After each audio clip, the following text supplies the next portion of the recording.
This is the most exciting city in the UK, and during the festival this is the most exciting city in the world.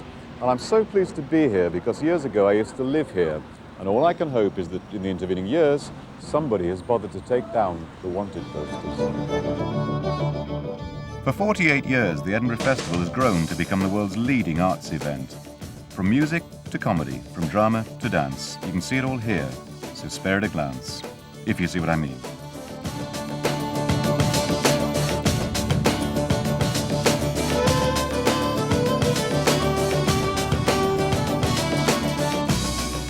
The Fringe is seething with ideas, but the streets are just seething.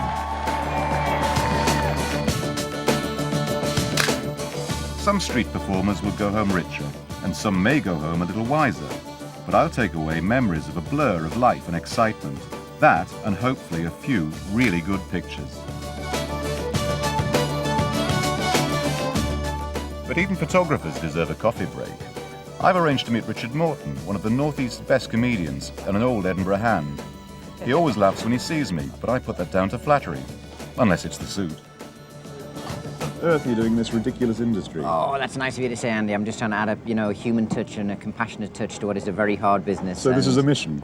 Yeah, it's like, I think Geordie's got a nice, warm-hearted, general, outgoing sort of a personality, so I just put that on stage, really. So there's a similar audience in Edinburgh to Newcastle? Came here like everybody else and worked my way from the bottom to the top, and, I did a little spot in a little club. With complete modesty? Oh, well, now it's as big as it's ever going to get for me, because the Assembly Rooms is the best venue, and I sell 150 tickets a night. I can't do any better than this. When I started, 5 people a night, and I was out in the streets with my leaflets, and please. But now, it's great, and I've done 10 years, but I won't over-egg the cake. I won't push it any further, because I'd like to sort of quit while I'm ahead. So I'll be busking on the mound next time. And do what? I'll be busking on the mound. I'll be doing fog in the town next time. Rich, you did so well. There's a queue of people doing that already. I know. Me at the back of them. I'll just move on to the next thing. Maybe I could come back to Edinburgh and do a night or a week or something, but I'll never do another 3-week run because it's a lot of work and it's a lot of heartache. But basically, you're repeating the same act every night, though, aren't you? Yeah, well, I try and think of new things every day, to be honest, or put in new bits and bobs. And if the audience chats to you and gives you ideas, then I'll go off on a tangent if they want to. Right. But if they don't, then I'll kind of stick to the stuff. What if they just sit there and look at you some nights? They do, most nights. Honestly, it's like a staring match. It's like an outtake from The Hills Have Eyes. And you ask them questions and you can see them pressing in the back of their seats going, "Don't answer, Mora gets a trick." So, you'd be surprised.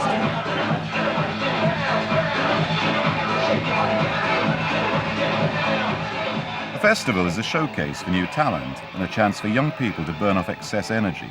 This is Dancin Stuff from Sunderland.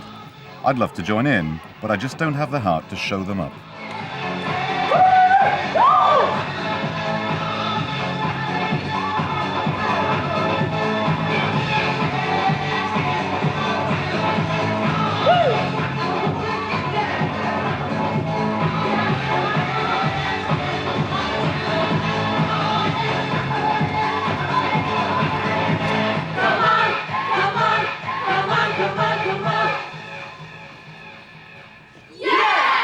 You've just shown us some really energetic-looking dancer. Okay, tell me about the rest of the show. Well, it's 60 minutes of dancing, singing from the musicals, such as Chess, Crazy for You. Yeah, we do some stuff from Miss Saigon and, a lot of energetic dancing. Okay, what's your favourite bit? I like the Blood Brothers into the modern bit at the end, the one that we've just shown you, actually. That bit. Let's get the end of the show and everyone's really, fired up and really going for it by then.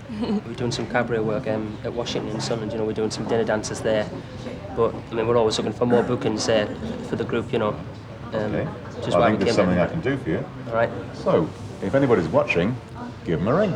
A familiar face is setting audiences alight with his one-man show. It's Mark Little, with his version of the full Monty. Well, I'm here at the Edinburgh Festival, 1998, which happened to coincide with a movement of Russian nude poets, presenting European nude poetry. Yeah, but you didn't have to join in. Yes, I did. Yes, I did, Andy.